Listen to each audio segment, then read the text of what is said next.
मेरा सोचना ये रहता है कि जो संकल्प यहाँ पर लेते हैं ना, वो अक्सर जाते ही समाप्त सा हो जाता है, भूल से जाते हैं। ये सामान्य प्रवृत्ति है, कोई विशेष नहीं है।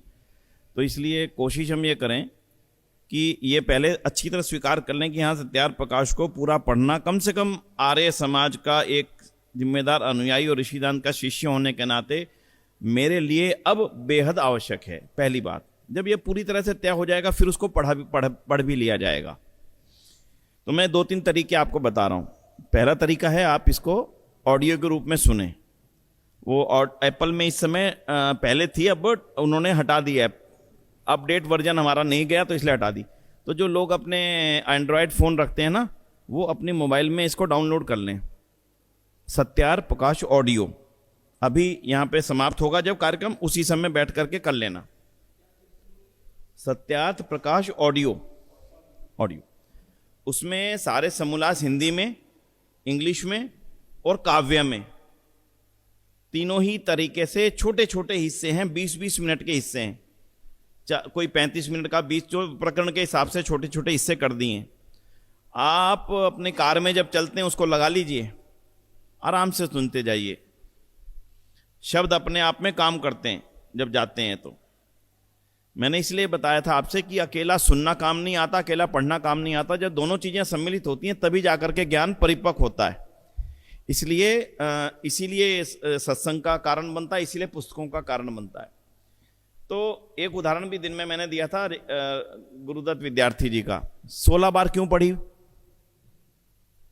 केवल इसलिए पढ़ी, उनसे उत्तर लिया। यह बात मैंने दिन में नहीं बताई थी कि पंडित जी आपने इसको 16 बार क्यों पढ़ा, ऐसा इसमें क्या है कि आपको 16 बार इसको पढ़ा? तो उन्होंने उत्तर बहुत अच्छा उत्तर दिया था। उन्होंने कहा, जैसे समुद्र में गोताखोर गहराई में जाता है और गहराई में जाकर के वो अपने हाथों में मोती निकाल करके लाता है, और वो जितनी बार जाएगा उतनी बार ही नए से नए मोती निकाल करके लाता रहेगा। इसलिए मैं सत्यार्थ प्रकाश को जितनी बार भी पढ़ता हूं उतनी ही बार मुझे नए से नए ज्ञान के मोती निरंतर मिलते रहते हैं। ये तो उनका निधन हो गया 26 साल की अवस्था में। ना जाने वो इसके बाद भी कितनी बार पढ़ते। इसलिए जो कभी कभी पढ़ के निराश हो जाते हैं ना, समझ नहीं आया, तो वो निराश ना हो। अगर इतनी ही सरल होती तो फिर इसकी विशेषता क्या रह जाती?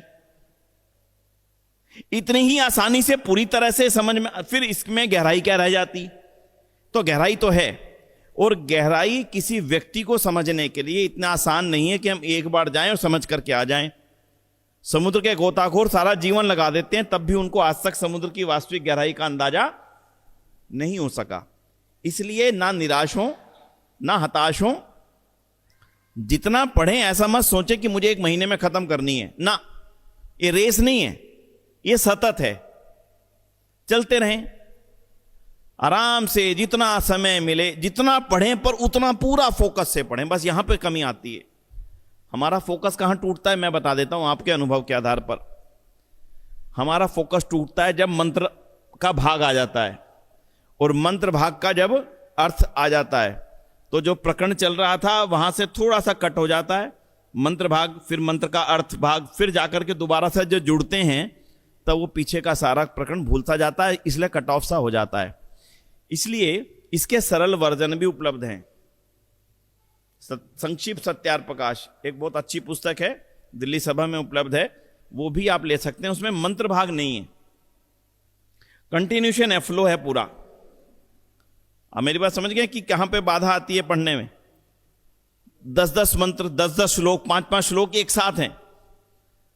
तो या तो वो पढ़ो, उनके अर्थ पढ़ो, नहीं पढ़ो तो इसलिए दिक्कत आती है। तो पुष्पा बहन जी हैं, उन्होंने आज से 40-50-40-60 साल पहले लिखी थी वो पुस्तक, लेकिन जिन लोगों ने भी पढ़ी है उन लोगों का कहना यह कि बहुत हद तक ये स्थानापन्न है, इसको पढ़ना चाहिए। तो आप उसका भी लाभ ले सकते हैं।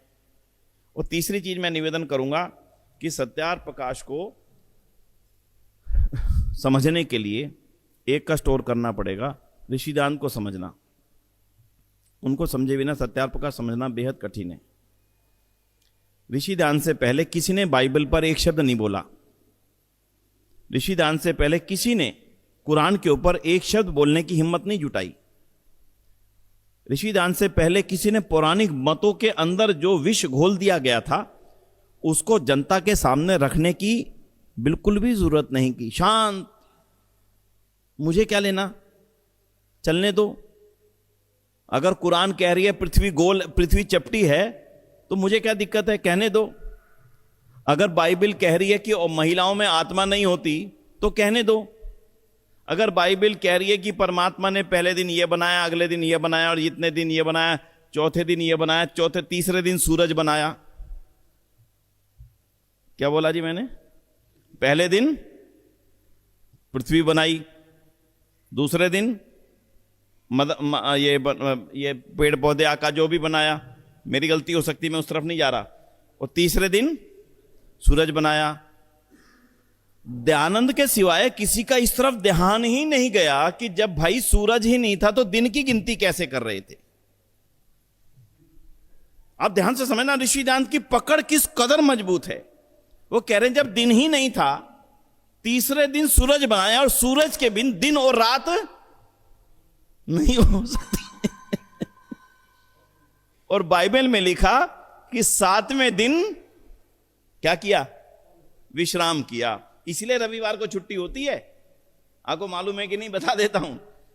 तो 7 दिन तो मेहनत करी, और 6 दिन तो मेहनत करी, और 7वें दिन विश्राम किया। इसलिए रविवार को छुट्टी रखनी चाहिए। सारी दुनिया के ईसाइयों ने रविवार की छुट्टी का एक क्रम आरंभ किया उसी बाइबल के आधार पर। तो ऋषि दयानंद ने इन सब चीजों का किस कदर गहराई से अध्ययन किया, चाहे वो कुरान की बातें हों, चाहे वो बाइबल की बातें हों, चाहे वो पुराणों की बातें हों। और ऋषि दयानंद के जीवन में जब रोना आता है, वो भी वो सत्यार प्रकाश में लिखते हैं। तो इसलिए ऋषि दयानंद को पढ़ना बेहद जरूरी है। ऋषि दयानंद के जीवन में अगर कहीं गुस्सा आपको दिखेगा ना, मैंने आप दिन में गौरव का शब्द बताया था, यही हम विशेष कहते हैं। ये उनकी गौरवान्वित उक्ति है, गौरव वाली उक्ति है। तो एक शब्द उनका बड़ा ही कड़वा आपको लगेगा सत्यार प्रकाश के अंदर, जहां पर वो कल उसका प्रकरण आएगा आपके सामने। मैं ये बता क्यों रहा हूं? मैं बता इसलिए रहा हूं कि स्वामी दयानंद को जाने बिना सत्यार प्रकाश को समझना बेहद मुश्किल होगा। उनके जीवन में चल क्या रहा है, उनकी सोच में चल क्या रहा है, वो चाहते क्या हैं, वो आखिर क्या चाहते हैं? क्या सबकी छीछालेदार करना चाहते हैं? क्या ना, ये तो मन में नहीं उनके भाव। क्या वो मुसलमानों की धज्जियां उड़ाना चाहते हैं? ना, कतई नहीं है। 1% भी उनके मन में भाव नहीं है। वो सब मनुष्यों को उस एक सत्य पर चलाना चाहते हैं जो एक है। वो कहते हैं कि सब विद्वानों को परस्पर बैठ करके सत्य और असत्य का निर्णय कर लेना चाहिए, और फिर मिलकर के मनुष्यों को कहना चाहिए कि भाई ये सत्य है और ये असत्य है, इसलिए सत्य पर चलो। लेकिन विद्वान ही जानबूझ करके उनको अलग अलग रास्ते, ताकि मेरे पीछे भी भीड़ चले, एक दूसरा कहे मेरे पीछे भी भीड़ चले, और तीसरा कहे मेरे पीछे भी भीड़ चले। इसलिए इनकी विद्वता इनके मनुष्यों के लिए काम ना आकर के अपने अपने स्वार्थ के काम आ रही है। ऋषि दयानंद बार बार कहते हैं कि मेरा अपने पीछे भीड़ चलाने का लेश मात्र भी उद्देश्य नहीं, लेश मात्र भी उद्देश्य नहीं। मेरा उद्देश्य केवल एक है, सत्य असत्य का निर्णय। बस बार बार बार बार एक ही बात, सत्य असत्य का निर्णय, सत्य असत्य का निर्णय। इसीलिए उन्होंने इस ग्रंथ का नाम क्या रखा? सत्य अर्थ का प्रकाश। जो सत्य है उसका प्रकाश सबके सामने आ जावे। तो इसलिए मैं अगले चरण में आपसे एक निवेदन कर रहा हूं, स्वाध्याय को आदत में लाओ। और स्वाध्याय करने के लिए कुछ बिंदु हैं जो मैं आपको टिप्स के रूप में दूंगा। पहला बिंदु, थोड़ा अन्न को कम खाओ, थोड़ा थोड़ा भोजन को कम करो इस आयु में आकर के। जितना हल्का भोजन करेंगे उतना ही ज्यादा स्वाध्याय में ध्यान लगेगा। दूसरा, जल्दी खाओ, 5 साढ़े 5 बजे खा ले। मैं अब स्वाध्याय, मेरा उद्देश्य आज केवल स्वाध्याय पे चर्चा और कुछ नहीं है। जिन जिन कारणों से स्वाध्याय में मन नहीं लगता, मैं वो कारण आपके सामने रख रहा हूं।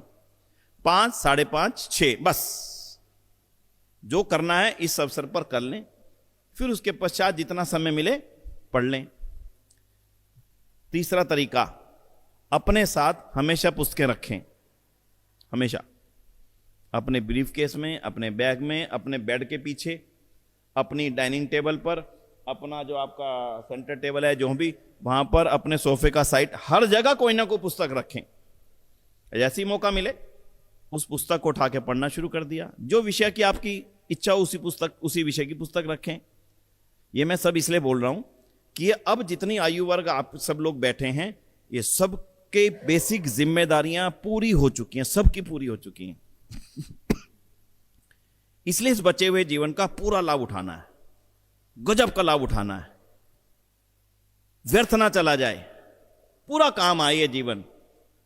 और जो चीज आपको जीवन में आगे बढ़ने में सहायक होगी, ना तो वो विनय आर्य के व्याख्यान होंगे, ना वो किसी विद्वान का सत्संग होगा, ना वो भजन होंगे, ना वो कीर्तन होंगे, ना वो बड़े शोभा यात्राएं होंगी, ना वो मंचों के व्याख्यान होंगे।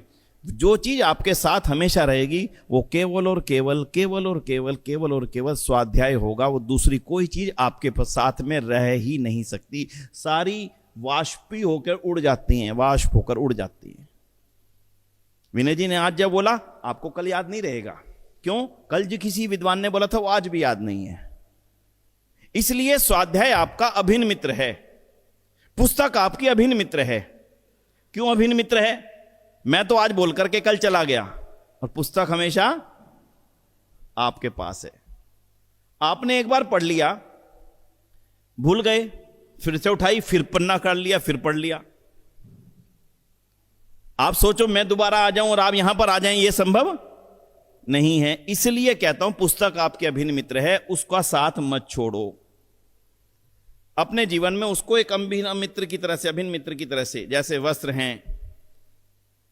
मैं अपनी आदत बताने चाहता हूं। मैं कम से कम 10 वर्षों से स्वाध्याय करता हूं। 10 वर्षों से तो निरंतर पहले भी करता था, लेकिन 10 वर्षों से कुछ ज्यादा हुआ और पिछले 3 वर्षों से बहुत ज्यादा हुआ। मतलब जितना 10 वर्षों में किया होगा, शायद पिछले 3 वर्षों में उतना मिला करके किया होगा। तो मैं चाहता हूं कि आप सबके अंदर वो आदतें आए। अच्छा, क्यों आए, अब इस पे चर्चा करते हैं। जरूरत क्या है? जरूरत इसलिए है कि संसार भर के अंदर यदि हम अज्ञान को समाप्त करने के लिए काम करना चाहते हैं तो 2, 4, 5, 10, 20, 50, 100 लोगों से काम बनने वाला नहीं। हम सबको एक सिपाही के रूप में काम करना पड़ेगा। आप ये सोचो कि जो मैंने सुना, मुझे कल उसको और लोगों को समझाना है, उसकी तैयारी हम कल से करेंगे। तो कल शाम के सत्र में अगर थोड़ा सा आधा घंटा ज्यादा हो जाएगा तो जो हमने आज तक समझा है उसको हम कल सुबह ही आपस में बांट लेंगे, जो आज का दिन है जो समझा है। आप में से 5-7 बहनें माताएं और आप में से 5-7 पुरुष 5 मिनट के लिए किसी एक विषय पर अपनी बात को यहां रखेंगे समझाने के लिए। परीक्षा के लिए नहीं, कोई परीक्षा नहीं है यहां पर। किसकी परीक्षा? अब जीवन बीत गया, परीक्षा नहीं है। आपके अंदर वो योग्यताएं पैदा हो जाए। इन शिविरों का वो उद्देश्य मैं 3 दिन इसलिए लगाया कि सब प्रबुद्ध लोग जितने भी स्वाध्याय की इच्छा से यहां पर आते हैं वो ऑरेटर बने, वो समझाने लायक बने, वो बताने लायक बने, वो चर्चा करने लायक बने। आर्य समाज के इतिहास में ऐसे सैकड़ों व्यापारी हुए हैं जो बड़े से बड़े विद्वान को भी मात करके शास्त्रार्थ कर लिया करते थे समय पड़ने पर। इसलिए आप सबके अंदर जितने भी अपने साथी बैठे ना, आप सबको यहां से बोलना है, सीखना है बोलना हर विषय पर। आपके सामने नियोग की बात आ जाए, आप उसका उत्तर दे सकें। आपके सामने विवाह प्रकरण आ जाए, आप उसका उत्तर दे सकें। आपके सामने ब्रह्मचर्य की बात आ जाए, आप उसका उत्तर दे सकें। आपके पास ईश्वर है, नहीं है, क्यों, कहां पर क्या करता है, वो सब आपके पास में उसके तर्कश में पूरे तीर होने चाहिए, वो दे सकें। ये तभी होगा जब आप 3 हिस्से हो गए अब, सुनना, पढ़ना और तीसरा क्या हो गया? सुनाना। तो ऋषि ध्यान ने अपने नियम में बड़ा अच्छा लिख दिया, वेद का पढ़ना पढ़ाना तब पूरा होता है वाक्य, पढ़ना पे पूरा नहीं होता। जो गुरुकुली पद्धति से कुछ साथी बैठे होंगे वो जानते हैं कि वेद के जो गुरुकुल में पाठ्यक्रम होता है ना, उसका नाम है पठन पाठन। बहन जी ठीक कह रहा हूं? उसका नाम ही, आप तो गुरुकुल से पढ़ी हैं, पठन पाठन है ना उसका नाम। और क्या तरीका है पठन पाठन का वो समझना। जो ब्रह्मचारी पढ़ रहा है वो केवल पढ़ा भी रहा है। यानी मैं 8वीं कक्षा में पढ़ रहा हूं तो मैं 6ठी कक्षा को पढ़ाता भी हूं। मैं 10वीं कक्षा के में पढ़ रहा हूं तो मैं 8वीं कक्षा वाले विद्यार्थी को पढ़ाता भी हूं। और मैं शास्त्री कर रहा हूं तो मैं अपने से निम्न कक्षा वाले विद्यार्थी को पढ़ाता भी हूं। क्या शानदार हमारी परंपरा थी। जब विद्यार्थी पढ़ाने के लिए खड़ा हो जाता है तो उसके अंदर अध्यापक के भाव पैदा हो जाते हैं। तब उसको लगता है अध्यापक की कितनी बड़ी जिम्मेदारी है। अभी तक तो वो स्टूडेंट था, मजाक उड़ा रहा था टीचर की, और अब वो क्या बन गया। अब उसको समझ में आया कि जब अध्यापक बोलते हैं तो ध्यान से, क्योंकि अब उसकी इच्छा यहां पर पैदा हो गई है कि खड़े होकर जो मैं बोलूंगा ध्यान से सामने वाले सुने। इतना विज्ञान था देश के हमारे पठन पाठन के सिस्टम में। तो मैं यही चाह रहा हूं आपसे कि जो आप सुन रहे हैं ना, इसको अपने समाजों के साप्ताहिक सत्संग में बोलने का अभ्यास शुरू कर दो। जब बोलना है थोड़ा सा पॉइंट बना लिए बोलने के लिए, उसके पश्चात 10 मिनट 12 मिनट 15 मिनट केवल विद्वानों पे निर्भरता रखने से आर्य समाज आगे नहीं बढ़ पाएगा। आपको अपने आप आगे आना पड़ेगा। जितने ये 60-70 साथी जितने भी यहां पर बैठे हैं, सारे स्वाध्याय करके और बोलने लायक और अपनी बात को रखने लायक हो गए। आप सोचो ना, अपने आप ही समाज में परिवर्तन आएगा भाई। तो इसके मैंने तरीके आपसे बता दिए। अपने साथ हमेशा पुस्तकें रखें। मेरे पास कभी गलती से चूक से छूट जाती हो पुस्तक तो मोबाइल के अंदर सैकड़ों बुक्स हैं डाउनलोड करके रखी हुई हैं, उनको पढ़ लेता हूं। हवाई जहाज में बैठने से पहले पूरा डाउनलोड कर लिया, बैठ करके 15 20 25 30 पेज जितने पढ़े जा सकते हैं उतना पढ़ लेता हूं। छूटता नहीं। सूर्य 4:30 से 5:30 6 बजे तक स्वाध्याय होना ही है, और उसके पश्चात में लेखन का कार्य होना ही है। दोनों काम मेरे कभी छूटते नहीं, कभी ज़्यादा कभी कम चलता, लेकिन छूटते नहीं।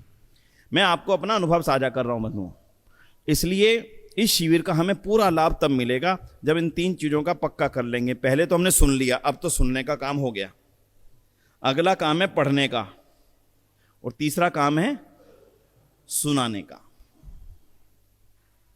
तो बस आज की चर्चा को ज़्यादा नहीं बढ़ाएंगे। तो आज हमने जो दिन में सुना था, जितना भी आप उसका चिंतन कर पाए हों दिन में, अच्छी बात है। और कल हम 5 समोल्लासों को पूरा करेंगे। लंबे हैं, बड़े हैं। नमस्ते माता। उसकी विषय वस्तु को मैं आपके सामने कल सुबह के 9 बजे के सत्र में आपके सामने रखने की कोशिश करूंगा, और प्रयास आपसे करूंगा जिनके हाथ में आज डायरी नहीं थी। मुकेश जी कहाँ गए? अच्छा, मेरे को दिख नहीं रही। तो अगर संभव हो जाए तो अगर डायरीज की व्यवस्था बन सके, जिनके पास नहीं थी वो लेकर के बैठेंगे तो अच्छा रहेगा। उसमें प्रश्न भी लिखे जाते हैं और उसमें कुछ ना कुछ उसका समाधान भी साथ साथ मिलता जाता। हो सकता उसी समय मिल जाए, हो सकता पढ़ते समय मिल जाए, हो सकता बाद में पूछ के मिल जाए। तो बस आज मैं अपनी चर्चा को तो इतनी सीमित रखूंगा। भोजन कम,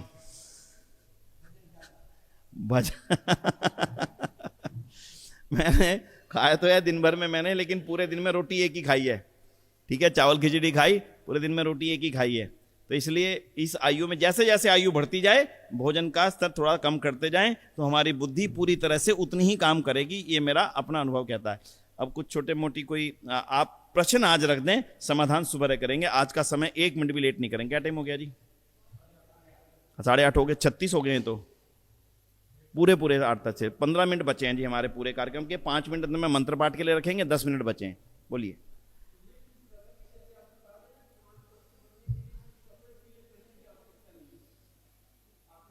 हाँ, देखिए मैंने 2 शब्द बोले थे।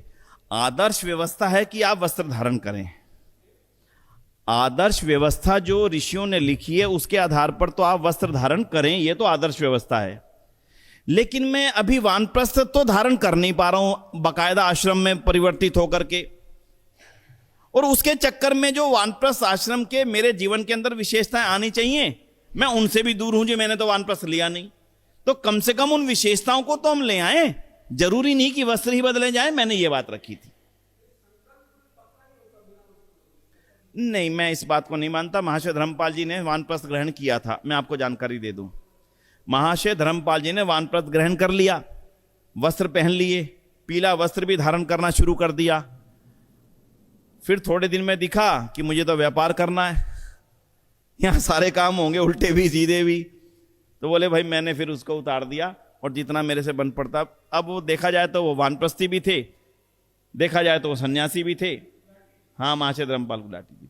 तो इसलिए मैंने कहा कि केवल वस्त्र धारण करना ही वानप्रस्थ नहीं है, वानप्रस्थ विचारों से है। मूल रूप से आप इन वस्त्रों में रहें, और जब पूरा लगे कि अब मैं पूरी तरह से विचारों से भी, आचार से भी, व्यवहार से भी वानप्रस्थी हो गया हूं, कभी भी अवसर मिले वानप्रस्थ का धारण कर लें। बस मैंने इतनी बात रखी थी, उसमें ऐसा नहीं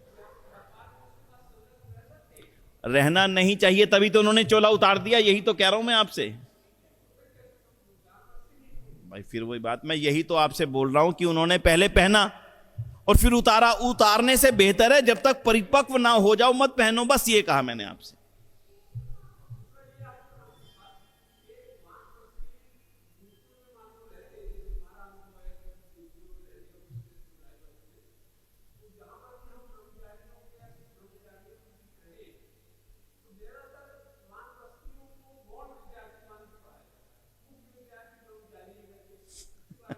देखो जी, ये बात तो मैं भी कहता हूं, ठीक है।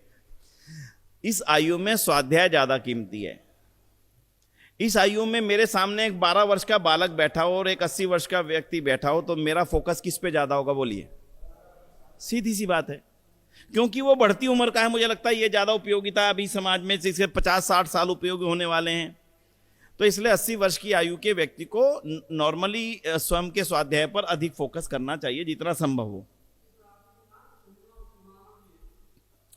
देखिए, मैं लंबी चर्चा को इसको नहीं बढ़ाऊंगा, मैंने अपने मन की बातों को, विचारों को, हाँ, तो मैंने कब कहा कि नहीं होना चाहिए? मैंने कहा कि अगर दो में से एक ऑप्शन है तो मेरा युवा पे फोकस ज्यादा रहेगा, मैंने इतना बोला। और ऐसी अवस्था में किसी गुरु को आप निश्चित करें, उनको सम्मान दक्षिणा आदि दें और फिर उनको कहें भी आप हमें पूरा पढ़ाइए, तो वो पढ़ाएंगे भी, ऐसा नहीं है। फिर वो उनकी चूक है जी, वो फिर वो मेरी चूक नहीं है जी। फिर वो मेरी चूक नहीं है, फिर वो उनकी गुरुओं की चूक है। करना चाहिए, उसके बारे में सोचा जाएगा कि कुछ बुजुर्ग लोग भी पढ़ना चाहें तो वो पढ़ सकें, क्योंकि मेरा ये मानना है कि पढ़ाई सतत होती है और वो अगले जीवन तक जाती है। जब अगला आपका नया जन्म होगा ना, तो ये सारा जो ज्ञान आपने संचित किया, ये सूक्ष्म रूप में आपके साथ अगले जन्म में यहां पर आने ही वाला है। इसलिए होना चाहिए, इसमें कोई गलती नहीं है।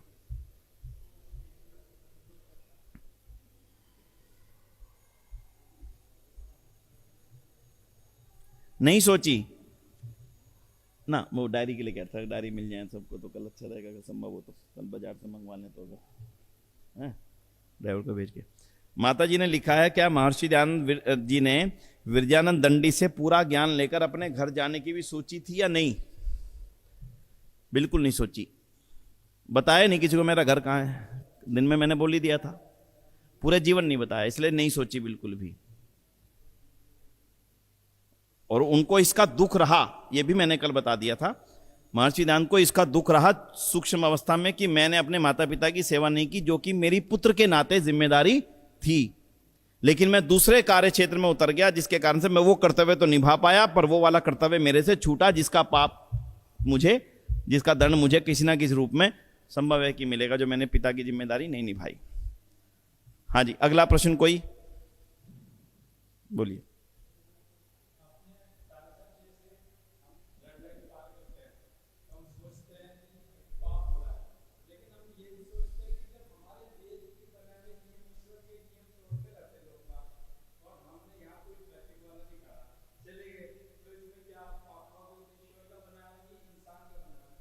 बैठिए। जब हम मनुष्य जाति समाज में रहती है तो हमें समाज के नियमों का पालन अवश्य है। सोचिए एक मिनट के लिए, बैठिए, आप बताता हूं। अगर सभी लोग नियम तोड़ते रहे तो क्या होगा? बस उत्तर मिल गया। वो बड़ा पुराना का एक वो है ना कहानी की, एक राजा ने कहा सब अपने तालाब में जाकर के एक लोटा दूध का डाल देना, है कि नहीं? कहानी सुनी आपने? राजा ने कहा भी दूध की बड़ी कमी पड़ गई है, तो सारे लोग अपने अपने घर से एक एक लोटा दूध का ला करके इस तालाब को भर देना, गरीबों के काम आ जाएगा। तो एक व्यक्ति क्या, उसने सोचा इतने सारे लोग तो दूध डाल ही रहे हैं, मैं एक लोटा पानी डाल दूंगा, क्या फर्क पड़ेगा।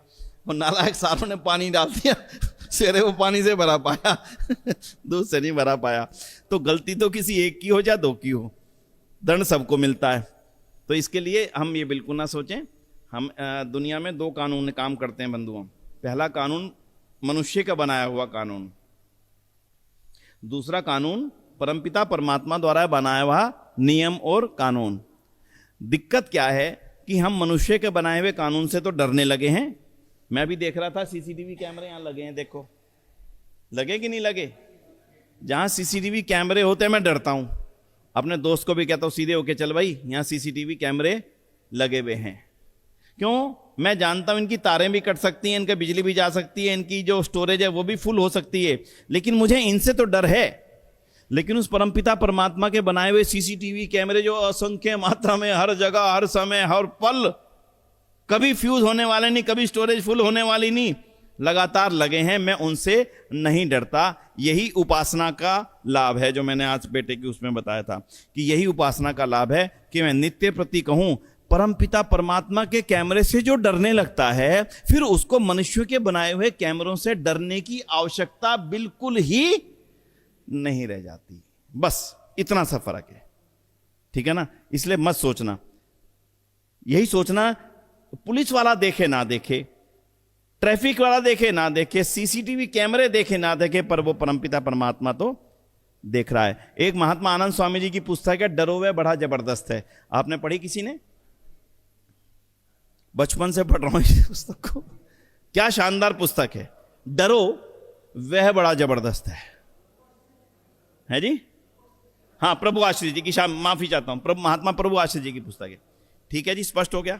और कोई प्रश्न? और किसी का कोई प्रश्न? जी बोलिए जी, तेजवीर जी बोलिए, खड़े खड़े वहीं से बोल दो, नहीं का आवश्यकता नहीं, मुझे सुनाई दे रही, बाकी मैं बोल दूंगा, आप बोल दो।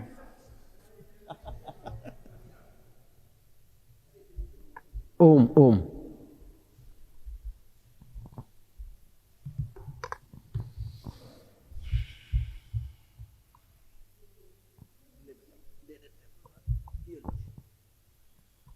ओम।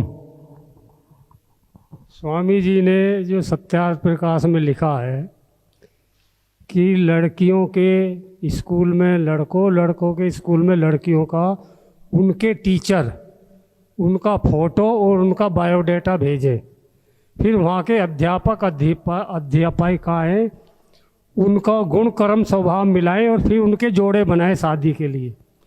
आजकल तो ऐसा संभव नहीं है, किसी स्कूल में नहीं ऐसा अब तो माँ बाप बायोडाटा भेजते हैं, वो तय करते हैं, देखा लड़का ठीक कमा रहा है, परिवार ठीक है, घर का मकान है, शादी कर देते हैं। कहाँ मिलाते हैं गुण कर्म स्वभाव? तो वो कुछ परसेंट वो लागू हो सकती है, सारी बातें लागू नहीं हो सकती आज के माहौल में। मेरी सुनिए बात, मेरा क्या, आपका प्रश्न क्या है? प्रश्न करो, ये प्रश्न नहीं है।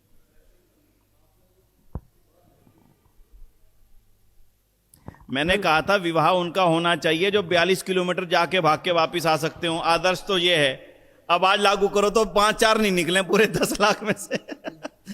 कोई 10 किलोमीटर में मरा मिलेगा, कोई 20 किलोमीटर में गिरा मिलेगा।